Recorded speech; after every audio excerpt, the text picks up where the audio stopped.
जय हिंद बच्चों। Today we are going to start our new chapter of Hornbill, lesson number 2। We are not afraid to die if we can all be together. Let us we discuss about the title. Title is very clear. We are not afraid to die, यानी मैं मरने से नहीं डरता हूँ। If we can all be together, अगर हम सब साथ हैं तो मैं मरने से नहीं डरता हूँ। और ये टाइटल इस लेसन में से एक बच्चे के द्वारा कहा गया है। तो बच्चों, अब हम इस लेसन में जो स्टोरी है उसको थोड़ा शॉर्ट में समझ लेते हैं। इस लेसन में एक फैमिली सी वॉयज के लिए जाती है और वहाँ पर उन्हें किस तरह के तूफ़ानों का सामना करना पड़ता है। और एक समय ऐसा आता है जब उनको लगता है कि अब वो ज़िंदा नहीं बचेंगे, लेकिन वो अपना हौसला और अपना साहस नहीं खोते और उस तूफ़ान का सामना कर लेते हैं। तो आइए हम इस लेसन में पढ़ते हैं कि वो किस तरह से इस तूफ़ान का सामना करके अपने जीवन को बचाते हैं। Let us we start the lesson. तो बच्चों, इस लेसन में we are not afraid to die if we can all be together, इसमें गॉर्डन कुक जो इसके राइटर हैं वो कहते हैं, in July 1976 my wife Mary, son Jonathan 6 year old, daughter Suzanne 7 year old and I, यानी खुद writer, set sail from Plymouth England. इन्होंने इंग्लैंड के पास जो एक शहर है प्लायमाउथ, वहाँ से इन्होंने अपनी यात्रा शुरू करी। To duplicate the round the world voyage made 200 year earlier by Captain James Cook, उस रास्ते से जिसे जेम्स कुक ने 200 साल पहले खोजा था। For the longest time, Mary and I, a 37 year old businessman, आई जो वर्ड है वो राइटर के लिए यूज़ किया गया है और वो 37 ईयर्स के हैं और एक बिजनेसमैन है। For the long time Mary and I, writer कहते हैं मैं और मेरी वाइफ का बहुत समय से इच्छा थी, बहुत लंबे समय से हमारी ख्वाहिश थी कि हम इस सी वॉयज पे जाएं। Had dreamed of sailing in the wake of the famous explorer, and for the past 16 years we had spent all our leisure time honing our seafaring skill in British water. मैं और मेरी wife की बहुत ख्वाहिश थी कि हम इस फेमस एक्सप्लोरर द्वारा जो रूट खोजा था उस पे हम सी वॉयज की यात्रा करें।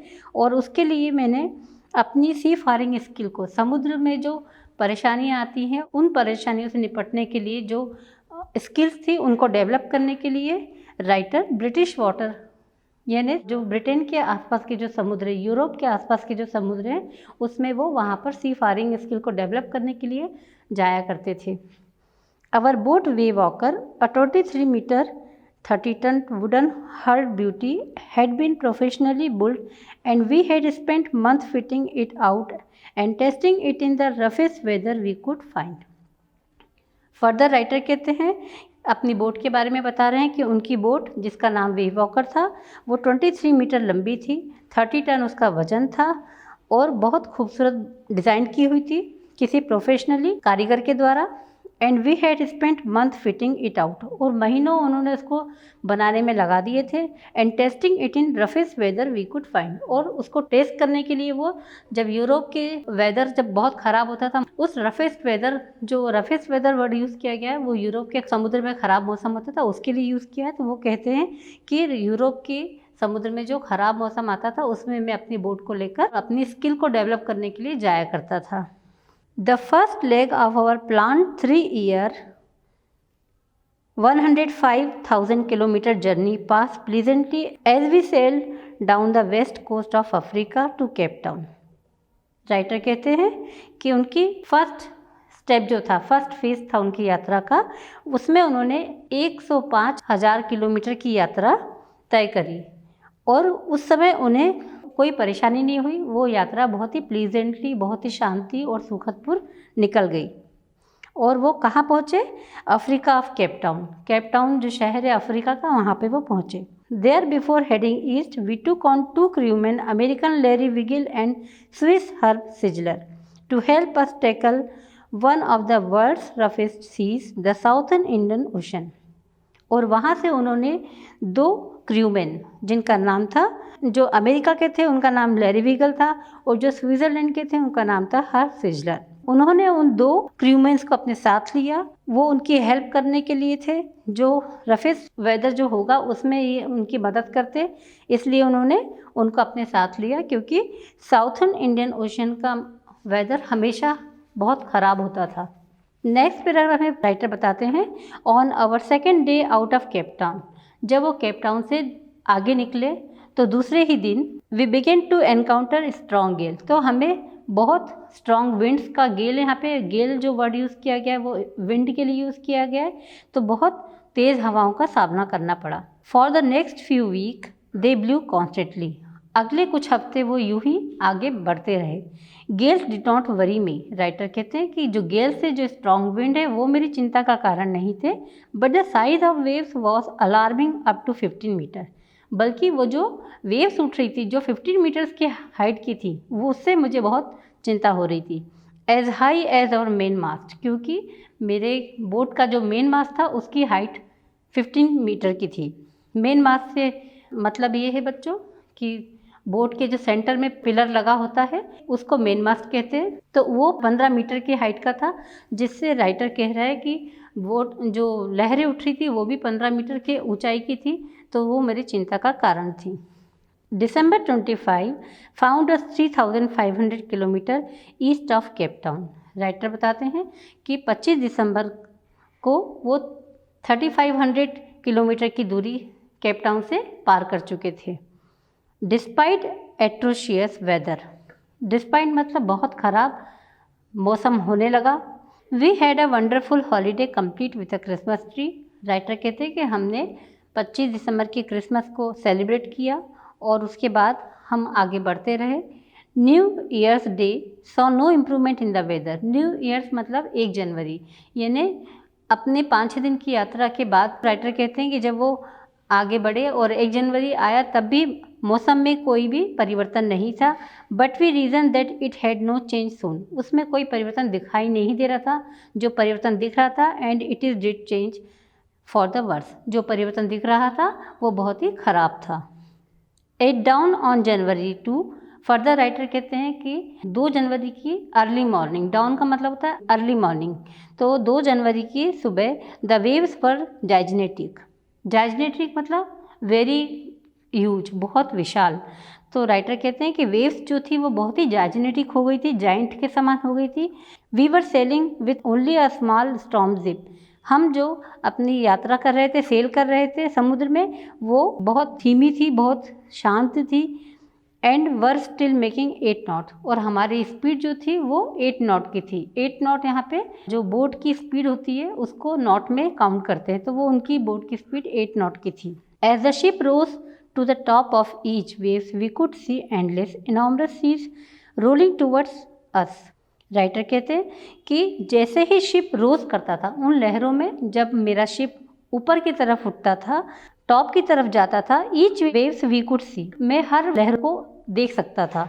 Endless enormous seas rolling towards, जो लहरें एंडलेस सी, जिनका अंत नहीं था और वो बहुत ही इनॉर्मस थी, बहुत ही ह्यूज थी, बहुत विशाल थी, वो हमारी तरफ रोल करती हुई, लुढ़कती हुई चली आ रही थी। And the screaming of the wind and spray was painful to the ear. और जो हवा थी, जो विंड चल रही थी, वो स्क्रीम कर रही थी, वो तेज़ तेज़ चीख रही थी, चिल्ला रही थी, विंड्स की आवाज़ बहुत तेज़ थी। And spray was painful two years, और उसकी आवाज़ से कान में दर्द होने लगा था। To slow the boat down we drop the storm jib and lashes a heavy mooring rope. Writer कहते हैं कि जब लहरें बहुत तेज़ थी तो अपने बोट की स्पीड को कम करने के लिए मैंने स्टॉर्म जिप को गिरा दिया। स्टॉर्म जिप जो एक तिकोना कपड़ा जो लगा होता है, बोट को हवा के थ्रू आगे बढ़ने के लिए जो काम करता है, उसको उन्होंने नीचे गिरा दिया ताकि बोट की स्पीड थोड़ी कम हो जाए। And लेस्ड a heavy mooring rope in a loop across the stern. Stern का मतलब होता है बोट का पिछला हिस्सा। तो राइटर ने स्टॉर्म जिप को गिराकर उसकी रस्सी का फंदा बनाकर स्टर्न में फंसा दिया ताकि बोट की स्पीड थोड़ी कम हो जाए। Then we double lashed everything, went through our life raft drill, attached lifeline, donned oilskin and life jacket and waited. Writer कहते हैं उन लहरों को देखने के बाद राइटर ने खुद को और उनके सभी साथियों को डबल लैश कर दिया रस्सियों से। वेंट थ्रू और लाइफ राफ्ट ड्रिल, पानी में गिरने से बचने के लिए उन्होंने कुछ ड्रिल, कुछ एक्सरसाइज की। अटैच लाइफलाइन, लाइफलाइन अपने साथ जोड़ ली उन्होंने।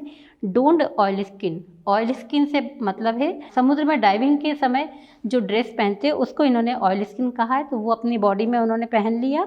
एंड लाइफ जैकेट, और लाइफ जैकेट लगा ली, और उसके बाद वो उन लहरों से सामना करने के लिए तैयार हो गए।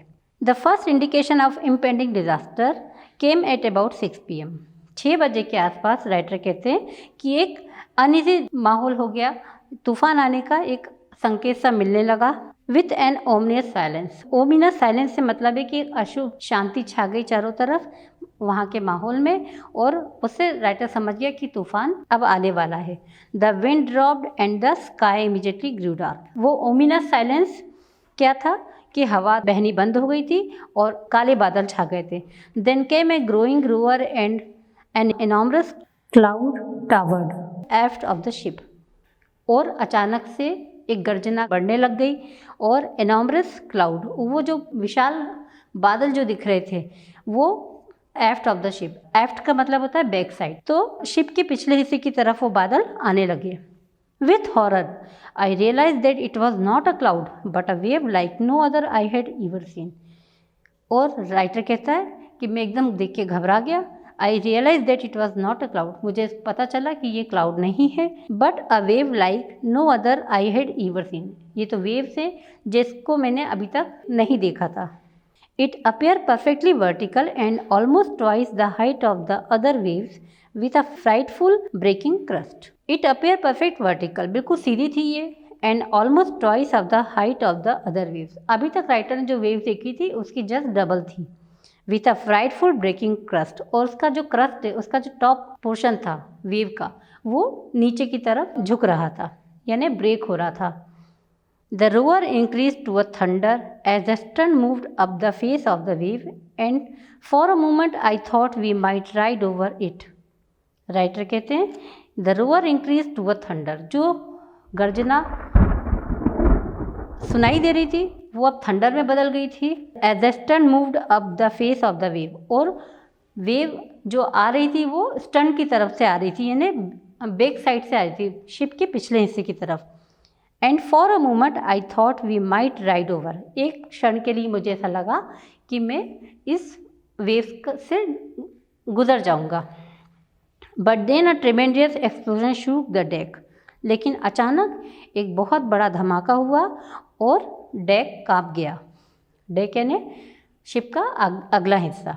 अ torrent of green and white water broken over the ship, वो हरा और सफ़ेद पानी शिप के अंदर समा गया।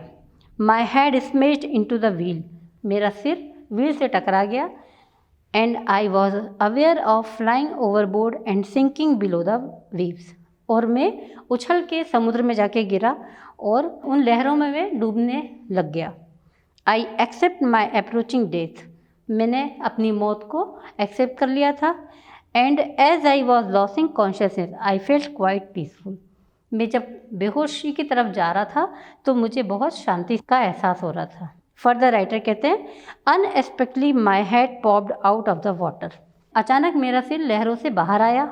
अ few metre away Wave Walker was near capsizing, और मैंने देखा थोड़ी दूरी पे वेव वॉकर डूबने की कगार पे है। हर मास्ट ऑलमोस्ट हॉरिजॉन्टल, उसका जो मेन मास्ट था वो लहरों की तरफ झुक गया। Then a wave hurled her upright, my lifeline jerk taut, writer कहते हैं कि मुझे एक धक्का लगा और एक लाइफ लाइन जर्क जो आया था, लहरों का एक जो समूह आया था, उससे मुझे एक जीवन मिल गया। I grabbed the guard rail and sail through the air into the Wave Walker main boom, जैसे ही लहरों ने मुझे मेरे वेव वॉकर की तरफ धकेला तो मैंने अपने वेव वॉकर की रेल्स को ग्रैब कर लिया, जकड़ लिया। Subsequent waves tosses me around the deck like a rag doll, subsequent waves मतलब नंबर ऑफ वेव्स जो आ रही थी वो मुझे उछाल रही थी एक रैग डॉल की तरह, एक टूटी फूटी डॉल जो होती है उसकी तरह मैं उन लहरों में ऊपर नीचे बह रहा था। माई लेफ्ट रिब क्रेप, उसके कारण मेरी जो रिब्स हैं वो टूट गई थी। My mouth filled with blood, मेरे मुंह में खून भर गया था। एंड ब्रोकन टीथ, और मेरे दांत टूट गए थे। Somehow I found the wheel lined up and stern for the next wave and hung on, किसी तरह मैंने व्हील को पाया जिससे बोट चलती है, उस व्हील को मैंने पकड़ा और अगली वेव्स के लिए खुद को तैयार किया। वाटर वाटर एवरीवेयर, राइटर कहते हैं कि चारों तरफ पानी भर गया था। I could feel that the ship had water below but I dare not abandon the wheel to investigate writer कहते हैं मैं फील कर रहा था कि शिप में नीचे पानी भर गया होगा, बट मैं हिम्मत नहीं कर पा रहा था, बट आई डेयर नॉट, मैं हिम्मत नहीं कर पा रहा था अबेंडन व्हील टू इन्वेस्टिगेट, कि मैं व्हील को छोड़ के नीचे इन्वेस्टिगेशन के लिए जा सकूं। Suddenly the front hatch my thrown open, Mary appeared, अचानक से एक दरवाज़ा खुला और मैरी सामने आई। We are sinking, she screamed, वो चिल्लाती हुई आई कि हम डूब रहे हैं।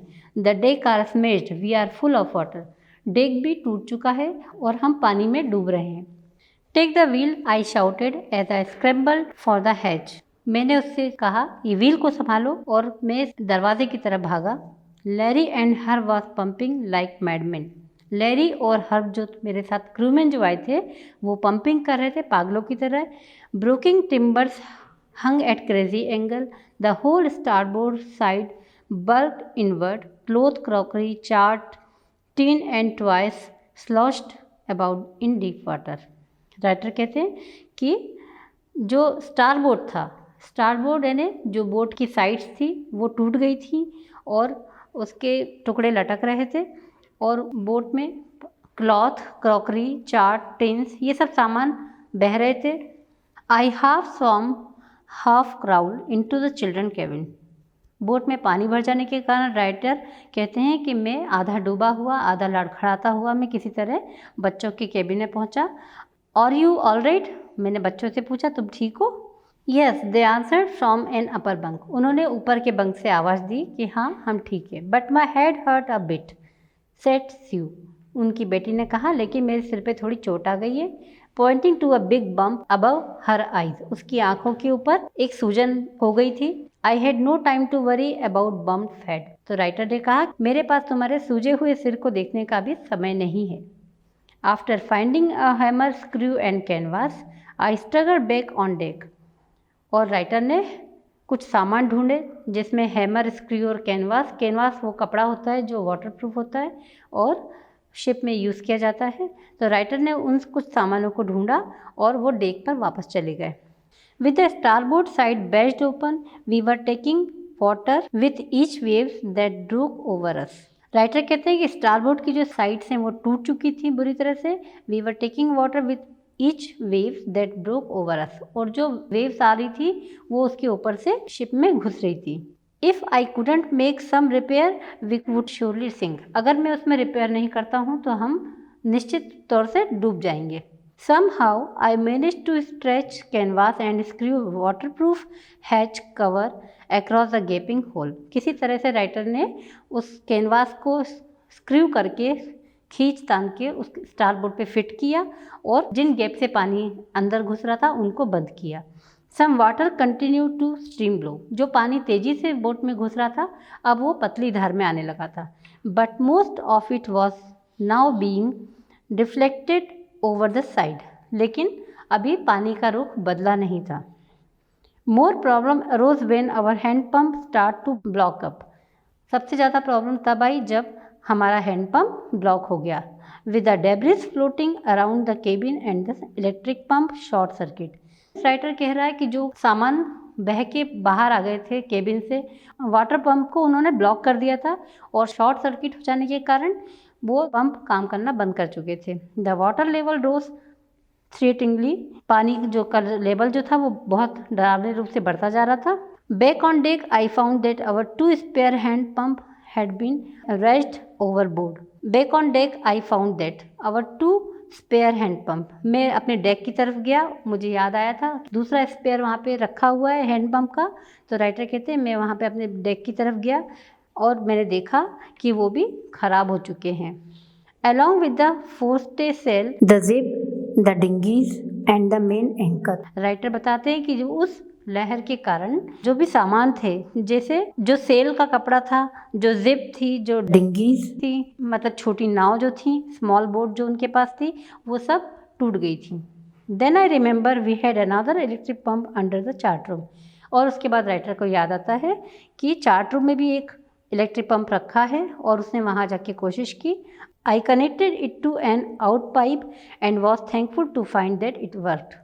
राइटर ने उसको कनेक्ट किया बाहर की पाइप से और वो काम करने लगा, जिससे राइटर को थोड़ी हिम्मत आई।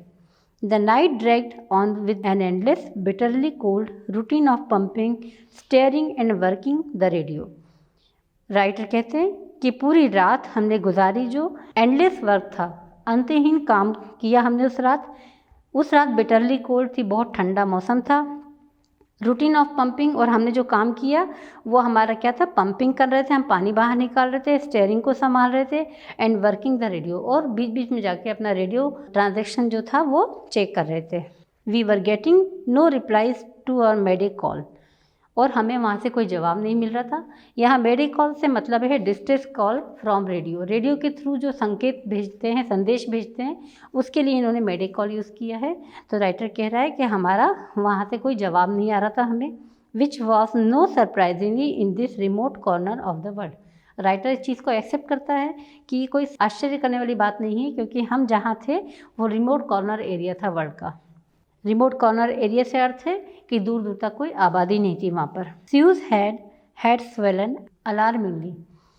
राइटर कहते हैं कि मेरी बेटी का जो सिर में सूजन थी वो चिंताजनक स्थिति में बढ़ती जा रही थी। She had two enormous black eyes. उसकी आंखों के नीचे काला घेरा पड़ गया था। And now she showed us a deep cut on her arm. और अब उसने मुझे अपनी आर्म में जो कट लग गया था उसको भी दिखाया। When I asked why she hadn't made more of her injuries before this, मैंने उसे कहा कि तुमने मुझे अपनी इंजरीज़ के बारे में, जो और इंजरीज़ तुम्हें हुई है उसके बारे में पहले क्यों नहीं बताया। She replied, I didn't want to worry you when you were trying to save us all. मैं आपको चिंता में नहीं डालना चाहती थी क्योंकि आप हमको बचाने में लगे थे। फर्दर राइटर कहते हैं, by morning on January 3 the pumps had the water level sufficiently under control for us to take 2 hours rest in rotation. Writer बोलते हैं कि 3 जनवरी की सुबह पंप से जो पानी बाहर निकाला था वो अंडर कंट्रोल हो चुका था, for us to take 2 hours rest in rotation, और तब हमने तय किया कि हम 2-2 घंटे का आराम करेंगे। But we still had a tremendous leak somewhere below the water line, and on checking I found that nearly all the boats main reef frame were smashed down to the keel. Writer बोलते हैं कि जब मैं आराम कर रहा था, rest ले रहा था मैं, तब मुझे ख्याल आया कि बहुत तेजी से पानी अंदर घुस रहा है। Somewhere below the water line, शायद वाटर लाइन में कहीं कुछ दिक्कत है। On checking I found that nearly all the boats, मैं जब नीचे उसको चेक करने गया तो मैंने देखा कि बोट की जो मेन रिप का जो फ्रेम है वो स्मैश हो गया है, वो टूट चुका है। डाउन टू द कील, कील यहाँ पे कील से पर्पज़ है कि जो शिप का बेस होता है वहाँ पे नीचे की तरफ का पोर्शन डैमेज हो गया था। In fact there was nothing holding up a whole section. Writer कहते हैं कि हमारे पास अब कुछ भी रिपेयरिंग के लिए नहीं था ऑफ द स्टारबोर्ड, क्योंकि हमने सब कुछ स्टारबोर्ड की रिपेयरिंग में लगा दिया था। Hull except a few cupboard partition, कुछ कपबोर्ड के, कुछ अलमारी के पार्टीशन बचे थे। We had survive for 15 hours since the wave hit, हम 15 घंटे तक उस वेव्स की मार को बर्दाश्त करते रहे। But Wavewalker wouldn't hold together long enough for us to reach Australia, और अब हमें ये उम्मीद हो गई थी कि वेव वॉकर हमको ऑस्ट्रेलिया तक नहीं पहुंचा सकता। I checked our chart and calculated that there were 2 small islands a few hundred kilometers to the east. मैंने अपने चार्ट रूम में जाकर चेक करा और मैंने जब कैलकुलेशन किया तो मुझे 2 स्मॉल आइलैंड इस समुद्र में कुछ 100 किलोमीटर की दूरी पर मिले जो ईस्ट की तरफ थे। One of them Ile Amsterdam, जिनमें से एक का नाम था Ile Amsterdam. Ile Amsterdam was a French scientist base, और ये आइलैंड आइल एम्स्टर्डम वो फ्रेंच साइंटिस्ट का बेस था। Our only hope was to reach these pinpricks in the vast ocean. हमारी केवल यही एक आशा थी कि हम इस वास्ट ओशन में इस आइलैंड को पालें। पिनप्रिंक से मतलब है कि बहुत बड़े समुद्र में एक छोटे से island. But unless the wind and seas abated so we could hoist sail, लेकिन अगर हवा की रफ्तार कम हो जाए या लहरें कम हो जाएं so we could hoist sail, तो हम जो पर्दे लगे तिकोने उनको हम आगे फैला सकते हैं। Our chances would be slim indeed, लेकिन इसकी चांसेस बहुत कम थी। The great waves had put our auxiliary engine out of action. विशाल जो लहर आई थी उसने हमारा स्पेयर वाला जो इंजन था उसको भी खराब कर दिया था। तो बच्चों लेसन के इस भाग को हम यहीं पर समाप्त करते हैं। इस लेसन के अगले भाग को हम अपनी अगली क्लास में शुरू करेंगे। Thank you.